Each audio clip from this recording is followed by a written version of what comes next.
we're going to get started. So good morning, good afternoon, and good evening to, and hopefully not yet good night to our worldwide audience. Today, my name is Sebastian Birod, and I'm a geophysicist at the Lawrence Berkeley National Lab. I serve as Margaret Thorne Deputy for the AmeriFlux Management Project, and I lead the AmeriFlux technical team. I want to welcome you to the second of a series of monthly hands-on webinar hosted by the AmeriFlux Management Meeting. The slides of this seminar will be shared on the AmeriFlux website, as well as a recording of this presentation that's live right now. The second webinar is a panel discussion around measurements best practices for data providers that are maintaining flux towers, but also for data users who wants to know more about the way flux towers are maintained. The panel discussion will have a few slides to energize the conversation around 3 topics selected by our 3 lead panelists. Each topic discussion will consist of a short presentation by a lead panelist, followed by Q&A from the audience to the panelists. So a few quick points on logistics. There is a chat window in the Zoom that panelists and tech team members will be moderating, and you can send messages for questions, comments, and Zoom help using this feature. Depending on the volume of questions we are going to have, we might have most of the replies in the chat. If we see questions worthy of a larger discussion or of general interest, we will unmute the person asking the question and ask him, her to briefly introduce him, herself, name, country of origin, country of work, and ask the questions. At the beginning of each topic discussed, you will see either one open questions that we will share in the chat section or a live poll. Feel free to participate in this exercise. If you're running into technical issues, email Christine Buchner at the email shown on the bottom left. And now, if you want to get familiar with the chat, you can post in the chat feature, where you're from, why did you join today, and what you're expecting from this webinar.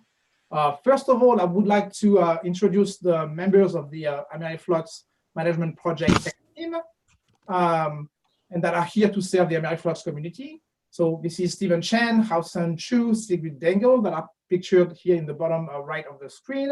You can reach all of us using the email address shown below, ameriflux-tech@lbl.gov. The main goal of the technical team is to maintain and enhance data quality across the AmeriFlux network. And I want to remind you that one of the benefits of registering your site with the AmeriFlux network is access to free technical support. Briefly, as this was presented by Margaret last month during the first webinar series, that gives you access to direct site evaluation, loaner instruments, calibrated power sensors, methane loaners, calibration gases for your air gas, portable profiling system that we can deploy at your sites, and a rapid response equivalent system. To jumpstart the conversation on this webinar, you may ask the question, why do we need best practices when operating flux sites? Well, there are many reasons. Overall, collecting continuous high quality flux observation is hard work. We all data providers know this and acknowledge this. There are many instruments to track at the NEC sites deployed in challenging work environments. The same way instruments always fail on a Friday afternoon, field work never goes as planned. Something is always breaking. We are forgetful, and this is getting more true as I get older. Not enough hours in a day, even if you get 24-hour daylight in the Arctic. And there's simply too much data to monitor. So every flux site is different. We acknowledge this, but we'd like to help. And today's discussion panel is a start. But please visit our website for a best practices checklist following the link below, and contact us with the email address also below if you have questions. So let me, it's my pleasure to introduce our distinguished panelist today, Professor Kim Novick from Indiana University. Kim's work is focused on understanding the link between climate and management and carbon and water cycling in eastern US forests, including Morgan Monroe Flux Towers, one of the longest running flux towers in the AmeriFlux network. Colin Edgar, who is a scientist at the University of Alaska Fairbanks Institute of Arctic Biology, maintains several AmeriFlux sites in harsh Alaskan Arctic environments. Professor Gil Bohrer from the Civil Engineering Department at the Ohio State University studies and operates flux sites in wetland and forest ecosystems. Inke Forbrich, who is a scientist at the Woodsole marine biological laboratory studying the long-term response of coupled land marsh estuary ocean ecosystem to change in climate, sea level, and human activities and maintain sites in coastal environments. Daphne Szutu from the University of California, Berkeley maintain flux site in the Sacramento River Delta in California. And finally, but not least, Russ Scott, who is a research hydrologist at the US Department of Agriculture in Tucson, Arizona, studied vegetation-atmosphere interaction in water-limited areas and maintained flux site in the semi-arid US Southwest. So I'm going to now turn over the presentation to Hao-Sun Chiu to introduce the first topic of this panel discussion. Hao-Sun. Hi, everyone. I guess you can hear me, right? Yep. So our first topic today is try to maintain the data quality and also try to minimize the data gap. So this might be the most important issue for all of us here. So I try to break it down based on what we learned through the data QA/QC and also tech team visit in the past several years. I think there are a couple aspects on this topic. So first one, very obvious, is the power supply, how to maintain power supply and to minimize the gap. And we have a couple panelists that are working on the very remote side. They might be able to provide some guidance about what is the best practice to do this at a very remote side. The second one will be the instrumentation. So either it will be calibration or just maintenance or just unexpected sensor failure. We do provide some resources, Sebastian mentioned earlier. So if you ever need it, we do have a loaner program. We have other program be able to provide this support on this aspect. The third one would be try to minimize the data gap by early detection of the issue. So Russ Scott will talk about some of this aspect detail in the following minute. The last one I want to mention is important, whenever possible, try to have a complementary measurement or sensor. This one of the pictures shown here, and I guess there are many examples here can be shown. And we learned that from the past experiences, this is a very good way to try to identify the issue as early as possible. And in some case, and also try to fill the gap or try to bring back the data when it's needed. So without further ado, I'll try to pass the floor to Russell. Okay, good morning, everybody. Yeah, so I'm just putting together a few slides here to try to emphasize how we can maintain data quality and minimize data gaps. So my 5 take-home measure points here is that it's important to have frequent access to the data. It's important to have frequent automated data checks and frequent longer-term data looks. And I'll get into what those mean in a little bit, but the main emphasis is frequent, that you can't let too much time pass before when you're running a flux tower to just assume that everything is going right. So we want to have some things, if you're not doing it personally, then have a tech do it or have some automated programs to do these things. Finally, redundancy in data storage and instrumentation, as Hussein was mentioning, and as well as personnel and succession planning. My main kind of take-home point is that we should have some kind of pride in collecting and providing the highest quality data, because we're not only collecting for ourselves, but this, as has been shown, this data has a lot of usage outside of our usage of it. So the best you can do, think about the legacy of what you're collecting and how that'll be passed on down through several generations of scientists. So you want to make sure to do the best right now, and you really can't go back in time to correct these things. So if you don't have this frequent kind of approach, then you'll oftentimes be going like, oh crap, I didn't know that radiometer has been down for the last 2 years because I didn't have time to look at that variable. So next slide, please.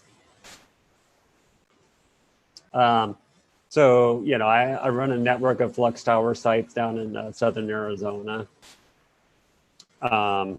And so my first point again is frequent access to data, and so that should be having some kind of remote communication with the site wherever possible. The cellular modem data plans are much more inexpensive nowadays, and they're relatively easy to set up if you have cell access, but there's other options, remote options available through satellite communication, through radios. If you can't get to this any kind of remote access, then you need to add in more frequent visits to your site, so you can ensure that those data gaps are minimal.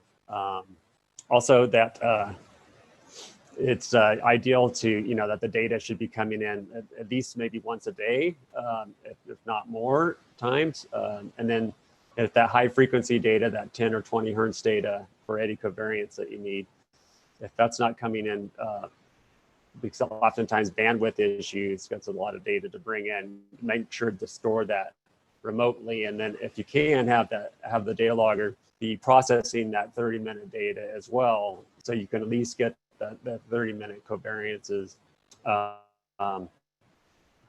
so you can see how the fluxes are evolving through time, not just hoping that things are going to go all right. Next slide, please. Can I get the next slide? Yeah, okay, thanks. So the next one is frequent automated data checks. So this is what I mean by this is that you with your regular data downloads, whether it's going to the site and grabbing the data or getting it remotely, say through a cell modem onto your computer, those data downloads should then automatically be appended to some kind of archive, whether that's yearly files or multiple year files, and then have some programs set up that check the data to find out, kind of check all the data you can imagine: temperature, relative humidity, PAR, erga concentrations, and so on. Have that checked for out of range values, data errors.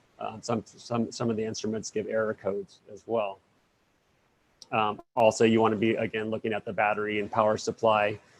And then what we do, we just have constructed our own, programs through like a program like MATLAB, and have that program check all the data and send us email reports.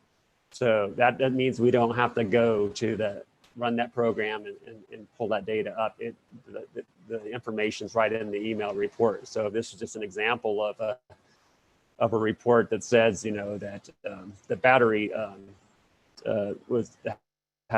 didn't receive full power that day, and so and then it also will give a plot of the battery voltage, and you can just see whether this is just not an error that I need to worry about, or if say, for example, where you see this downward trend in the part of the record, you might start to pay attention more to that data. You can see, like, okay, maybe my solar charging is not going well, my charger's broken, my batteries are failing, and get out there before things get shut down. Likewise, there's other, which you can't really see in this slide, at least I can't. There's other things about the outer range values for soil moisture probes, for temperature, relative humidity, and so on. And by tracking this through time, you can learn to quickly either ignore problems that are kind of false positives, or you'll start to pay attention and look in more depth. So next slide, please.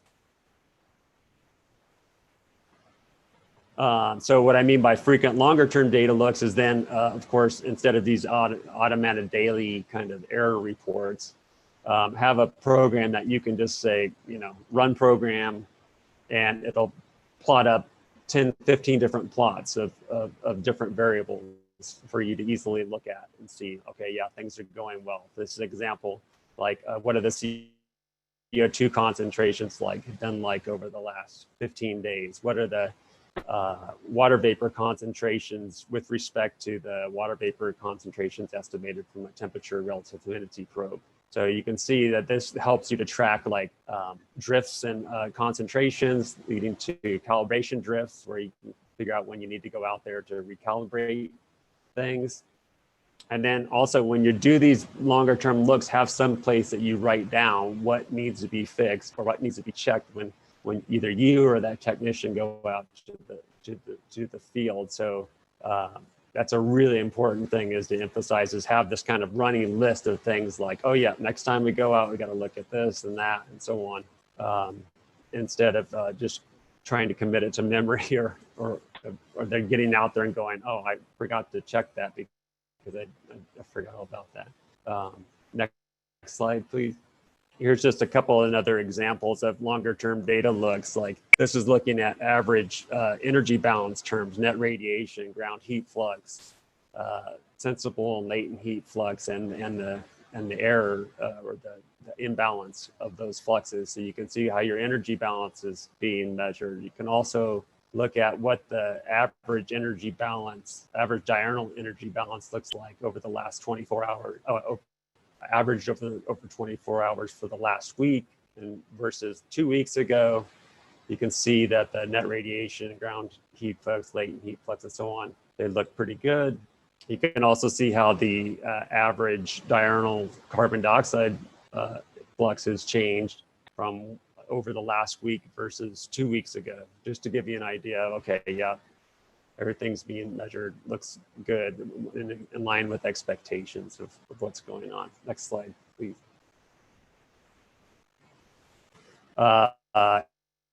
Here's some more plots. This plots the closure over the last 15 days. Also looks at the average daily closure on the right side with the numbers. And here's a plot of soil moisture, for example, as well. You can see, okay, everything is working well with the soil moisture probes. So just, again, these kind of longer term data looks are just plots that are just automatically generated by running a program at any of my sites that then you can just quickly look at these things and go, yep, everything's good. Or my technician can look at before he goes out to the field sites. He can look at those and see, yep, okay, everything looks fine, or it doesn't, and I got to fix this. Next slide, please.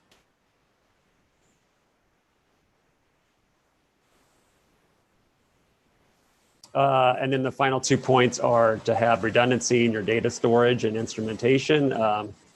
Your data storage, if you're downloading remotely, then have something locally at the data logger or at the site, for example, that is also storing data. For example, some of the systems now have memory sticks or memory cards that you can put in there that'll also store a version of that data at the site. And in case you lose remote communication, you'll have that data being stored over a long time. Also consider, as Hussein also mentioned, the duplicate measurements for critical things. Extra temp RH probes out there, extra radiation sensors. If you have PAR, you should also have SRAT, soil radiation, which you can estimate one from the other for in case of data gaps. Also, just putting in a plug with my hydrologist hat, I know that a lot of precipitation is often an overlooked variable. It's very important. But a lot of times at flux towers, precipitation records are really terrible. You put a rain gauge at the top of your flux tower where it's subject to high winds. Maybe it's a tipping bucket gauge that's not heated and it's in a snow environment. It's just not going to capture snow. To really, take the time to put out extra measurements and do the measurements right, not just, well, I'm going to put one ground heat flux plate in the ground and try to quantify ground heat flux. It's not going to really do it. And then finally, personnel and succession planning. I've been in this game long enough that you have to kind of, this is my term is the play cakewalk and not hot potatoes. So make sure that if you're working with multiple students or site KPIs and so on, that everybody knows what their role is in terms of keeping the flux tower running. If it's distributed among students, make sure they know who is responsible to do what and when. And I don't know, that term maybe no one knows what a cakewalk is anymore, but it's basically this. It's a game where you go walking around when the music is playing and there's empty chairs available, and when the music stops playing, you try to go find a seat really quickly. So that emphasizes that everybody jumps in their seat when the music stops playing and they know exactly where they need to go. Whereas hot potato is, you're passing this thing around and that everybody's trying not to hold on to this thing when the bell rings, otherwise they're out of the game. So again, just have people step up and know who's responsible for what. And then finally, that good techs and students move on. I've had super technicians before that have moved on, and then I'm left having to train the next technician or the next student. So you really want to plan ahead. If ideally, if you can shadow a good tech before they move on, to make sure you know exactly what they've done and what they're doing, so that information can be passed on to the next person. This is really important if you're running a lab out of the university. You're going to go through a lot of different students that are taking over the sites from time to time. And I've always seen that there's a lot of potentials for big data gaps when there's this succession of different students coming in. It always takes a while for people to get spun up to do these things. So again, take pride. You're collecting something that not only you're going to use, but a lot of people are going to use in the world.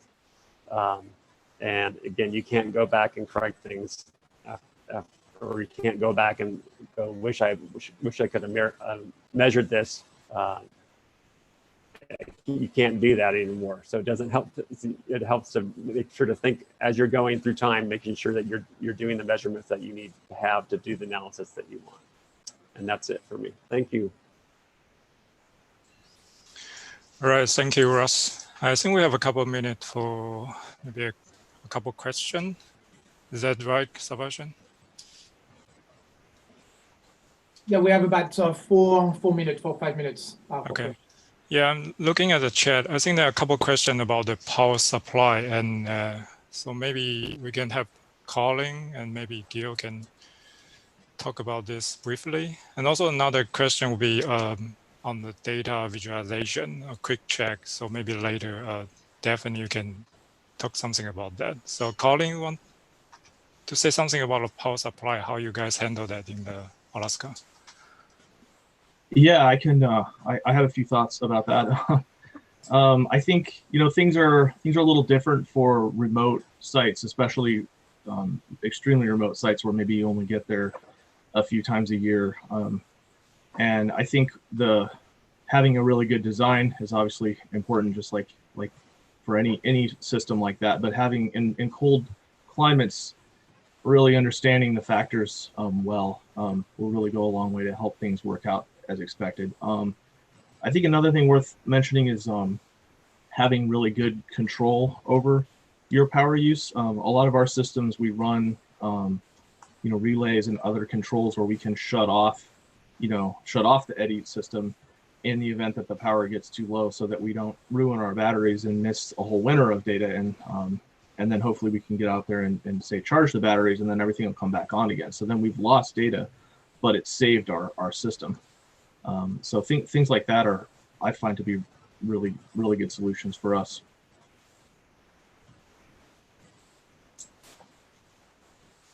Thank you. Gil, you want to say something about your...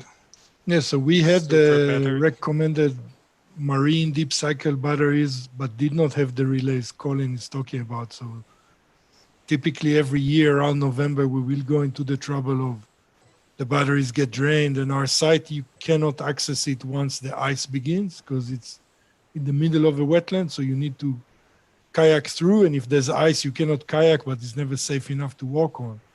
So then we never had it work in the winter until we went to 4 gigantic lithium batteries and a super smart charge regulator.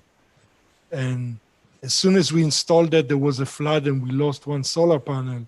But on the 1 remaining solar panel, we are running the whole winter, no problem. So I really think it's the combination of the charge regulator with the smart batteries that made the difference. But we're not as extreme as Alaska. Our winters only get to like 0, -10 Fahrenheit briefly, not extended period. Okay, thanks. Yeah. I think I have a couple other quick things to add, if we don't mind. I think spending the money and buying really high quality parts to your system, including the batteries. Batteries are very expensive. A lot of the components can be expensive, but especially in a cold climate, going and investing in that really pays off in the end. And then another thing, just in system design, a lot of people may have noticed there's a lot of calculators online to help you figure out like how big of battery banks I need. it's really important to understand the temperature at your site when doing that. There's some temperature factors, and a lot of people use those calculators and they say, well, I need 4 batteries, but that's if you're in California. So it's important to understand the details of some of those calculators. Well, very great comments. I think we should move on topic 2, Hobson. Sure. So Stephen, I'm going to hand the floor over to you with the next slide. Great, thank you. Welcome everyone. It's my pleasure to introduce the second topic of our panel discussion that's on site safety and safe work practices. Collecting data in a way that minimizes risk and injury should be all of our highest priorities. It's our responsibility to our families, our friends, and our coworkers that we return home at the end of every workday. So let that sink in for a moment. While it may sound dramatic, it's really the core concept that should motivate any conversation around safety. In my decade-long of conducting site visits with the AmeriFlux site team, I've had my share of close calls and also seen a lot of interesting and unique hazards. I'm sure many of you have similar experiences, and the slide shows just a few of those hazards, but every site is unique, and I know all of you have unique hazards and situations that when you conduct your field work. So while we can't remove all the risks and hazards associated with field work, we can put in place best practices and training to prepare for emergency situations and accidents. And while it's always important to think about safety, I think the global pandemic has really forced a lot of us to slow down a little bit. And this forced pause is a great time to have these conversations about site safety and think about how things can be improved. Lastly, the tech team has a lot of resources on our webpage for writing site safety plans and hazard mitigation and training. So I encourage you to look there. And with that, I'd like to turn it over to Kim Novick and the panel, who will provide some more details on site safety considerations. Thanks. All right. Thank you, Stephen. And thanks for the opportunity to participate. It's nice to see everybody, more or less anyhow. So I just have 3 slides, and each slide sort of has a theme, maybe something easy to remember. So the theme of this slide is be prepared and work in pairs. And so my perspective on safety and flux tower safety is informed by my time as a grad student and my time here at IU, but most strongly by my postdoc experience working with the USDA Forest Service, which is an agency that does some very dangerous work, especially when it comes to fighting fires. And so they, at least at the time that I was there, were really working hard to make safety sort of at the center of their work culture. And in any event, so it's things that sort of have emerged from my experience. First is to be prepared by having a plan. I don't know, I'm not going to make you raise your hands about whether or not you have a safety plan for your tower. But it is a very good idea to have one. This is a way where you can formalize your protocols for not only, under what wind conditions can you climb the tower? How often does your tower need to be inspected? What is the required PPE? Where are the first aid locations and so on? But it's also, it may force you to do some important advanced work. And one thing I would like to urge everybody to consider doing, if you haven't already, is reaching out to your local fire department and making sure that they know that where your tower is, right? So if you do have an emergency and you call and you say, we need a ladder truck ASAP to the Morgan Monroe State Forest AmeriFlux Tower, that they don't say, well, where the heck is that? Because sometimes our towers can be in sort of remote locations, but you can actually do the legwork in advance and make sure that they know that if they ever get a call like that, where they're going, and maybe they can even send somebody out in advance to make sure that they can find your site. Especially if you're working on tall towers, if somebody does have an accident and falls, hopefully they're wearing, of course they should be wearing their harness, right? So they don't fall to the ground. Though that has happened. It happened at Morgan Monroe. We had a fall before I got here. Fortunately, the former PI was okay, save for a dislocated shoulder, but they do happen.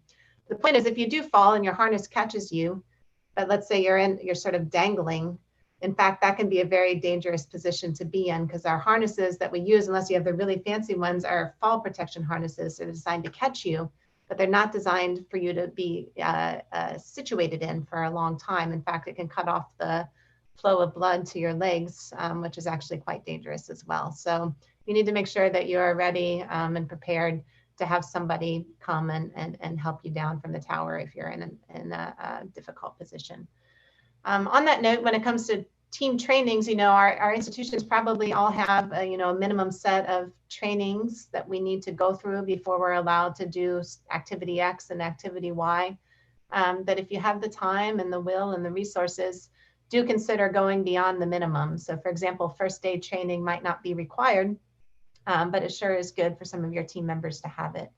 If you work on tall towers, you probably have to have fall protection training, right? But it's nice to have some team members also trained in rescue rappelling, right? Which is typically a different course. It's really a fun course to take. You get to rappelled off of something really tall, but this is the skill needed to go and collect somebody who might have fallen and is dangling off the side of a tower. So consider going beyond the minimum.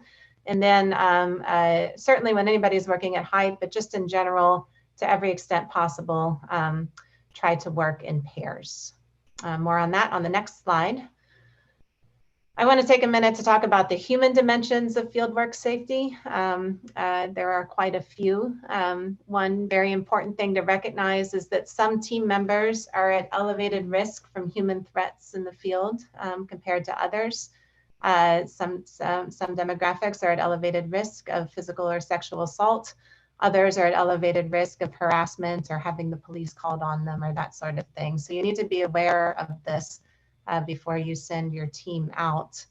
And the way that, I think is the best way to approach it is just to design protocols that accommodate these sort of differences in inherent risk, right, without singling anybody out. Right, so I can't say, oh, Jane can't go work in Morgan Monroe because she's an undergraduate woman and I'm worried about, the nature of that site. And instead we just say, no undergraduates work in Morgan Monroe alone, that we always have pairs. This is hard in the era of COVID, more on that on the next slide. But to every extent possible, one of the best things you can do to mitigate risk is to have a buddy system. Second point is that if a team member doesn't feel safe, then they aren't safe, right? So maybe your protocols say that you can climb the tower as long as winds are below 20 miles per hour. But if you've been on a tower and the winds are blowing that high, it can be really windy, right? And so if your team member just doesn't feel comfortable or safe or is really unnerved, even if the protocols say it's okay, if they don't feel safe, it's not okay because they won't be able to focus on what they need to do, which is getting the job done in the safest way possible, right? So recognize that and make sure that that's communicated to the team.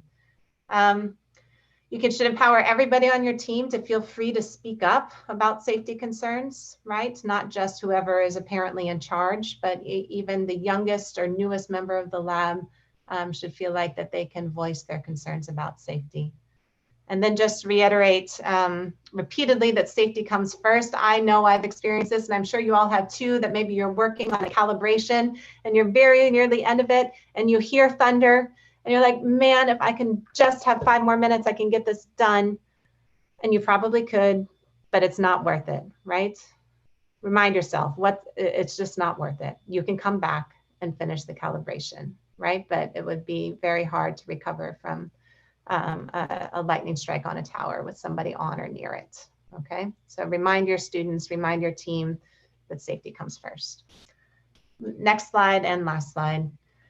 So with COVID-19, we have additional challenges to safety, and this particular perspective is informed not only by how IU has handled it, but also how NEON has been handling their COVID-19 era fieldwork plans. And here's basically how NEON's approaching it, and you can see if it aligns with whatever you've adopted, but sustain 6 feet of operation, even outdoors, right? Pretty much all the time. Occasionally you might have to get closer to both look at a computer screen, but try to minimize that time to the lowest amount possible. Stay 6 feet away, even outdoors. Keep mask on if you are working within 15 feet of others, even outdoors. This is the hardest one from my perspective, is avoiding vehicle sharing. And it's hard because it costs more because everybody's got to drive their personal vehicles and get reimbursed, and it's bad for the environment. And also there's a trade-off here because what's usually the most risky activity we engage in when we're doing field work? By the numbers, it's driving, right? So maybe somebody with a better skill set than me could run the math and all that. But at this point, folks really shouldn't be sharing vehicles if it can be at all avoided. And if you are sharing vehicles, I would strongly urge you to think about that carefully. And then finally, just a reminder to be accommodating to folks who are just not comfortable working in team settings now, perhaps because they have an elevated risk for COVID, or just having challenges with the fact that, maybe somehow they're supposed to now be doing 2 jobs, caring for children and their normal job. It's just a good time to think about how we can look out for each other. That's all I had. I hope I stayed within my time limit. Thank you, Kim. I really appreciate the human element to safety and safety discussions. I think that's a really key aspect.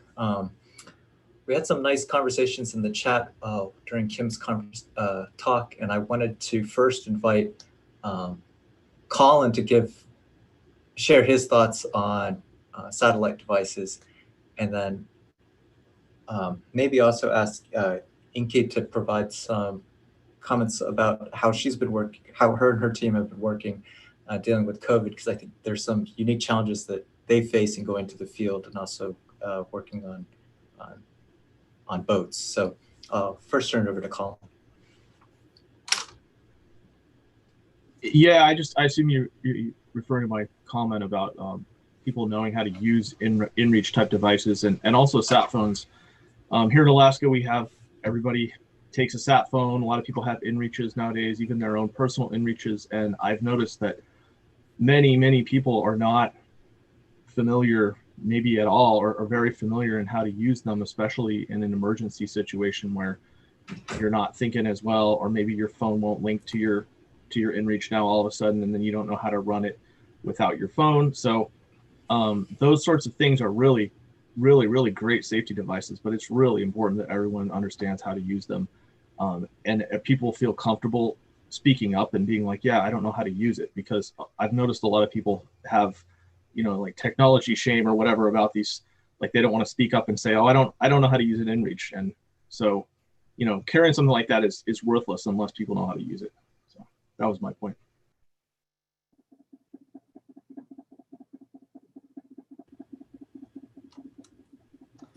It is a good point that I failed to make, that even if you're in pairs, you need to make sure that you have a way to communicate with the outside world. And so in some places cell phones work, but in others you need something a little more old school. Or new school, maybe. So one thing I want to point out, you need to be very careful with the institutions that you work at. They may have very elaborate, unexpected, and different than what you think rules of field work safety, especially if you're sending students out to do the work. You have to be very conscious not only of what makes sense as a tower climber, but what is the university or the Forest Service or whatever institution you're working at, or you're working with their personnel, what do they allow and how do they want to run it. They may need to notify them when people are out. My university do not allow students to work alone in the field. So body system goes without saying. I'm probably breaking the rules on water safety when we kayak in the lake every time.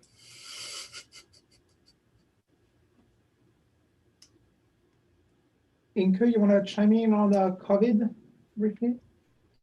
On the COVID part? Yeah. I mean, I work at a site which is also a long-term ecological research site, and I mean we basically had a very similar best practice as is listed here, but we had basically, or maybe 2 additional things, because it's a long-term site. So there was a lot of concern if the long-term measurements can be conducted, because we have project members that come from out of state.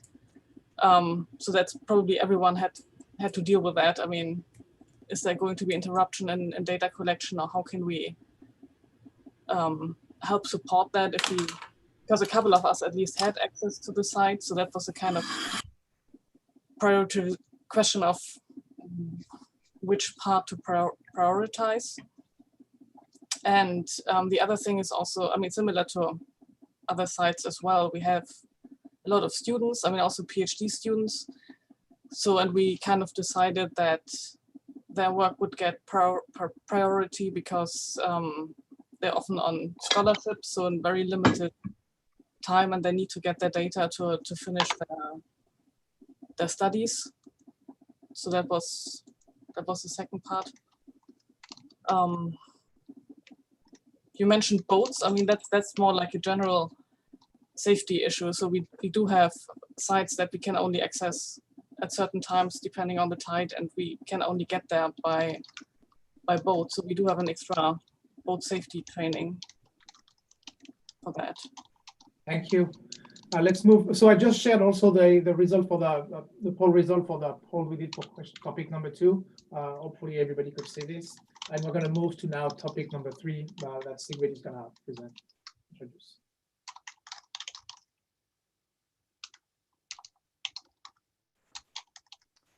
Okay, so the third topic today are ancillary data sets that are accompanying EC flux measurements. And Russ has already mentioned a few there. So some things might be repetitive, others might be new to you. We all know we need these ancillary data sets to understand the ecosystem we are investigating. And unfortunately, we often start measuring these much later than the reflux data. Often we are unsure in how many locations and where exactly to measure. Sometimes we measure at a 2 coarse resolution and sometimes even manually. And such an example is, for example, DBH, diameter breast height in the forest. I mean, like, where do you measure it if you're 5'2" or 6'3"? So the question is, what are the best practices in measuring ancillary data sets, and how can we achieve continuously good quality data? And to hear more about this, we have invited Gil today from Ohio State, or the Ohio State University. So let's hear his thoughts on so let's hear his thoughts on these ancillary data sets, their quality, necessity, and their quality, and obviously the necessity of collecting these. So I hand over to you. Hi. So for everyone, even those that are highly experienced or those that are new to Flux Tower, it's kind of obvious that there is much more to the Flux site than the towers themselves. And you see here pictures of my site in UMBS, where it's all about the forest phenology, forest dynamics, forest heterogeneity, and my wetland site, where there's a lot going on other than the Flux Tower. Next slide, Sigrid. Right, so first, we are all kind of working hard to make sure that there's a continuous or at the minimum seasonal update of the flux data, but I think it's quite clear that we need to work as hard to make sure that there is the same frequency of update of the ancillary data. And there, in AmeriFlux, the ancillary data is sitting in what is called the bottom variables, the bottom tables, which everyone hates updating, but is critically important. So this is data from my wetland site, and at the date the arrow is pointing to, we have raised the tower by about 3 meters, which completely changed the footprint, which completely changed the fluxes, everything changed. So if you were a proponent of climate change and greenhouse gas emission, you could think that something happened in April, that since that date on, I forgot the year, I think it's April 2013. And from that date on, suddenly the wetland started producing way more methane than ever before. And in fact, this was the hottest summer on record at the time, but it had nothing to do with the more methane. It was really the change of tower height. So unless you put this in the tower height, you will probably not only miss it yourself, but every user of the data must make sure that they look at the bottom data, assuming that we all did our best to update it. So issues like that are not forming an issue. They're in fact registered in the data and can be addressed. Next. So there's more to it than the bottom two. There's, in fact, all of us are collecting a lot of different data sets in the tower, which are critical in the way we interpret the data. I think the days where you can plop in a tower and write a paper, my tower measures so much GPP and so much methane flux, are over. That's never going to be the case anymore. This is not interesting. I don't know, maybe some very unique environments, but for most intents and purposes, what you do in the site is actually analyzing the ancillary data and having the flux tower just supporting that and not the other way around. So we've been running already for 30 years at dendrometer measurements of all the trees in the footprint of our tower. All the data goes to a secret file that called the bandmaster, and is really knowledge from the bandmaster that allowed us to make, I think, a brilliant analysis of the aerodynamic roughness height. So you can analyze the roughness parameters from your flux tower, and the aerodynamic height is the most well-preserved and consistent parameter. And in fact, we show that it grows exactly with the growth of the forest.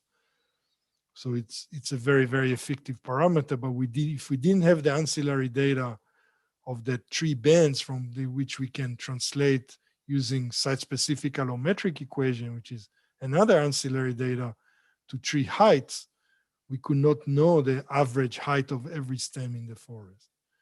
Next slide. Right, so here's another study we published in Nature Communication 2017. We were the first one that quantified the methane paradox. Methane paradox is saying that there is methane production in the aerobic parts of the soil, and people show that it exists before, but never quantified at the site level. So we had to combine the flux tower measurement with measurements of pore water, which is done at certain spots with an instrument we call Peeper, with chamber flux measurements, which were manual. We show up in the site, we put the chamber, we measure many space. We do that once a month to get to the interesting conclusion. And the point is here is that the ancillary measurements are kind of different types of continuous measurement. They're just happening either manually on a very slow time scale and not at the half-hourly time scale of the flux data. And they need a different type of data management. And next slide. And for what we found, we had a hard time publishing that study without releasing the data, but we needed a good venue to release. So we all say in our publication, data was taken from flux site, blah, blah, blah. But that's not true, because the ancillary data is not, unless it's one of the Baden variables, is not related to the flux site website on AmeriFlux. So in fact, there is no place to put chamber flux measurements or pore water profile measurements or any other kind of ongoing repeated vegetation measurement that's obvious in AmeriFlux.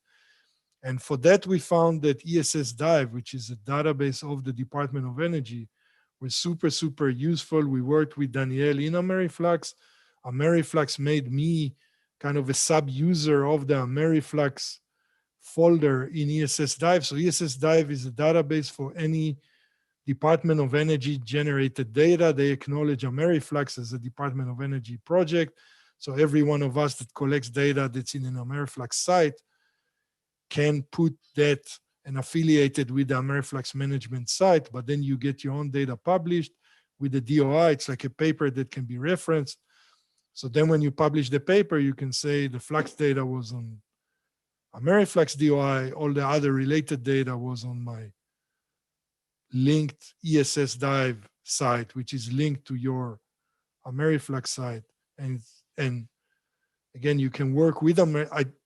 In a way, they don't control the variable names or whatever, so you can reinvent everything you want. But I worked with Danielle about the metadata of chamber flux measurements, for example. So if you are putting stuff in ESS Dive, it will be nice to ask AmeriFlux, hey, do you already have a standard for what the metadata of that should look like?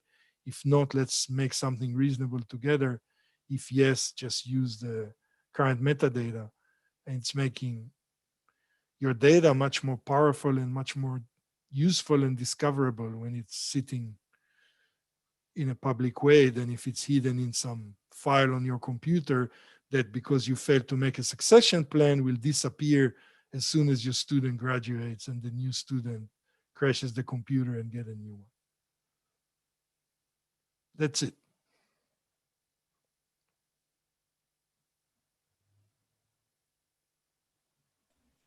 Okay, thank you very much, Gil. I've seen that I had asked a question on the chat and also on the poll, and I see the majority of people seem to have the biggest challenges with below ground measurements and biomass related ones.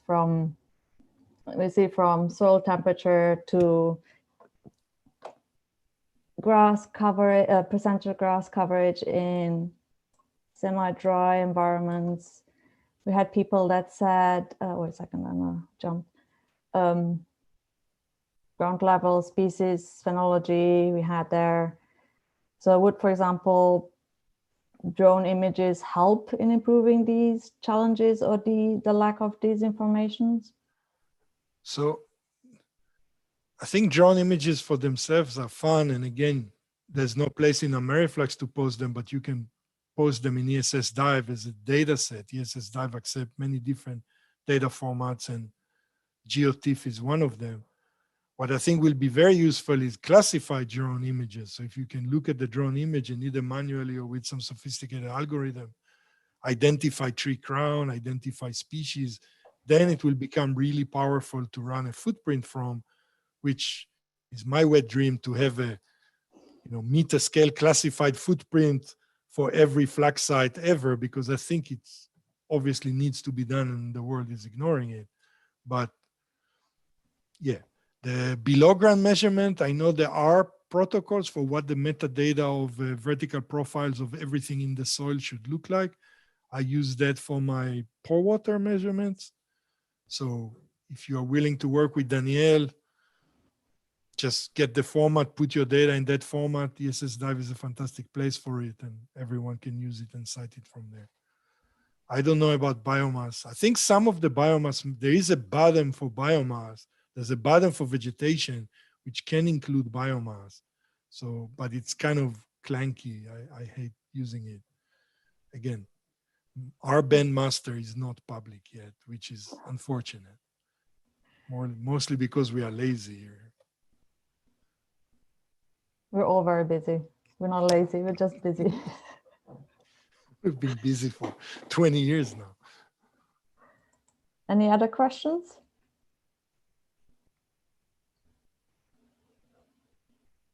I don't see any new questions popping up in the chat. Okay, so maybe so I'm going to stop sharing the results. So thank you for everybody who are participating in the polls. I mean, those are really, really instructive. I mean, we have 5 more minutes, so either we go back to a few of the topics and have other questions, or we can. I know that Gil has to leave fairly soon, but we can wrap up also. And I don't know if you guys, the panelists, want to say a few words now before I conclude. But otherwise, I'm going to say it was very, very important conversation we had, and that's just, again, a first of many conversations we should have. There was a lot of interest for a few specific details, like how you maintain power to your site, which is very, very insightful. One thing that unfortunately we run out of time, although we have time now, but that Daphne could have chimed in on is for quick visualization tools that we all are craving, right? To have eyes on our data sets all the time to make sure we minimize data gaps. And I think that's something we should try to work towards developing and making available to the community. And safety also seems to be generating a lot of conversation. And hopefully, I mean, those polls are anonymous, so hopefully people responded,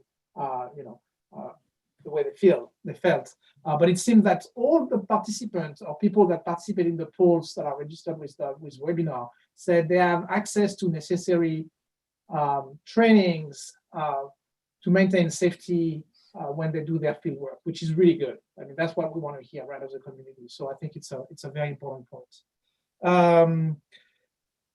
I wanted to say something about like my personal perspective. So I've been involved directly or indirectly with AmeriFlux for almost 20 years now. It's hard to believe. And I came to appreciate that every Flux site is indeed unique.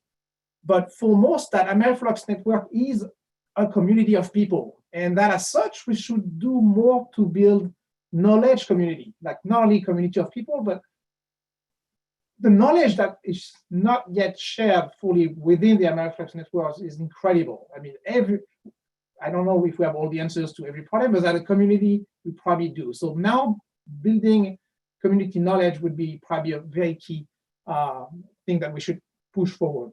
And I think that's an effort that the AmeriFlux Management Project is spearheading with the new Site Visit 2.0 program that was accelerated because of the COVID pandemic, and that we will present in January 2021 to the community. That's something we propose for the renewal of the management of the network, and that was well received by reviewers. And we want to socialize this, and there's a lot of community engagement and leveraging all the resources within the network that we're going to put together. So that's a very exciting step, and stay tuned. In January, we'll do another webinar on this topic.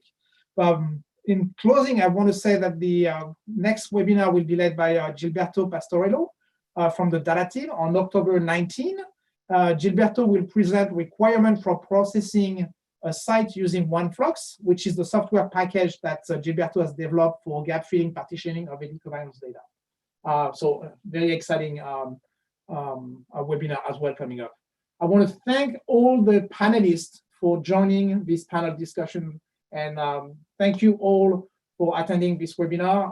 Round of applause from all the participants and all the panelists. Thank you very much. And I'd like to conclude with this, unless a panelist wants to say something, but I think we're good to go. Thank you.